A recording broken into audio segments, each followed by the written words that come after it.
I remember so well, like the back of my hand, how I drove through campus for the first time and everything seemed so august, so marvelous and unreal. You would see me observing and thinking as I look around new things and new people like an infant in a world disparate from the womb. Simply said, I felt so many emotions: excited, nervous, scared, worried, energized, and motivated. Almost every single thing was new. Every room, every new person I met, every interaction, every norm, every action and reaction. Everything except my love for Jesus, for academia, and for people. The chapels gave me the excitement of finally worshiping the Lord face to face, especially as I looked around and saw how diverse our community was. I found learning, planning, and working on my study habits exhilarating after being on campus, especially after doing college online for a year in a different time zone. Studying for hours on end just felt natural.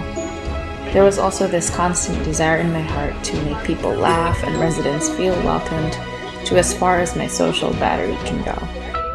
One thing my friends from home told me was never to change the best parts of me, which pushed me further to give hugs, smile more, and invest time in people. In a culture where individualism is greatly encouraged, I yearned to sprinkle some or a lot of my clinginess and my passion for togetherness on top of the friendships I had been forming. Challenges definitely went up an octave as homesickness was starting to kick in. More responsibilities arose and sleepless nights became more necessary. I found myself in moments where I was torn between wanting to be alone to recharge, but feeling lonely and out of place once unattached.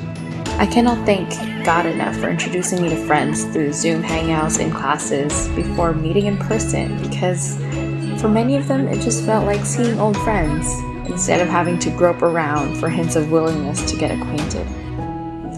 And of course, I'm thankful for my family here, whom I consider my pick-me-ups in every pickup from school. 3 months in, a lot of things still felt novel. I had to learn to intentionally look after myself by getting checkups I would usually ignore, and not feel guilty for doing things for fun and treating myself every now and then. And I even got to experience Thanksgiving for the first time. And over time, I realized that there really are things that not many people would understand.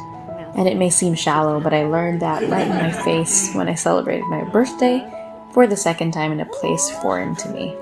There were tears, disappointments, and conflict, but I guess it takes meeting tens and even hundreds of people to find those good few that you know will stick by your side. As days passed, I wanted to straighten up and make better decisions by getting into therapy and spiritual direction. I stopped being in denial and acknowledged that I missed my family. I missed my best friends. And I'm so glad that I got to spend my favorite time of the year with people near and dear to my heart. It was absolutely what I needed during a time as stressful and difficult as finals week. I may not have been able to attend weekday Christmas services, 10 Christmas parties, and the traditional clan celebration like I used to back home, but I have to admit I was able to make a lot of core memories.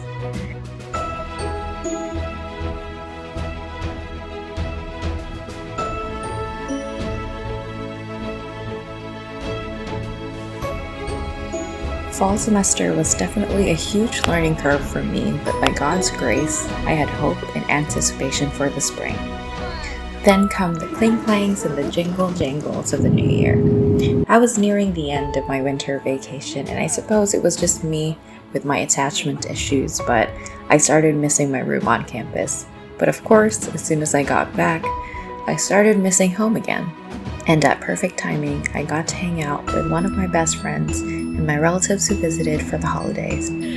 It was yet an amazing start to a new semester. Then when all that was over, it felt like everything was new again. New experiences, new strategies for work, new classes, and new friends. It was also exciting until things began feeling febrific. I contracted COVID and I was in quarantine for over a week, and that's when God taught me a wonderful lesson of Sabbath and rest. And I took that advice. I marched into a new season of trusting in the Lord's plan, starting with thanking God for the extra few minutes of sleep in the morning after missing my alarm, and blocking out times to hang out with friends and family.